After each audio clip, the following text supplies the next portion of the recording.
Mula-mula, buka aplikasi Soka di telefon bimbit anda. Pada menu pilihan di bahagian atas, pilih dan tekan bahagian Free. Seterusnya, di ruangan Free TV Channels, tekan anak panah yang menghala ke kanan ini. Kemudian, di halaman baru ini, akan keluar senarai saluran TV percuma yang disediakan di Soka.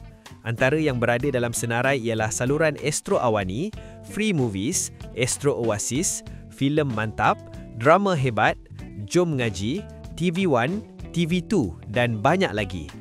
Juga termasuk saluran yang kita mahukan iaitu Astro Arena. Klik pada saluran tersebut dan tekan butang Watch Now untuk mula menonton. Semua saluran di bahagian Free TV Channels ini boleh ditonton secara percuma pada bila-bila masa, namun anda perlu membuat pendaftaran terlebih dahulu. Pendaftaran adalah secara percuma. Untuk daftar, klik ikon ini. Kemudian tekan butang Login atau Sign Up.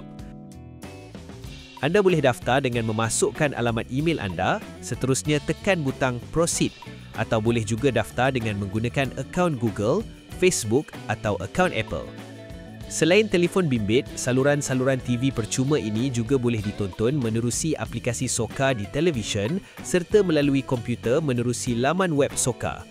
Untuk info, Soka ialah platform penstreaman dalam talian yang sah untuk menonton saluran-saluran Astro kerana ia merupakan aplikasi rasmi yang disediakan oleh Astro. Selain kandungan percuma, Soka turut menawarkan pelbagai saluran dan kandungan premium menerusi pelan langganan berbayar.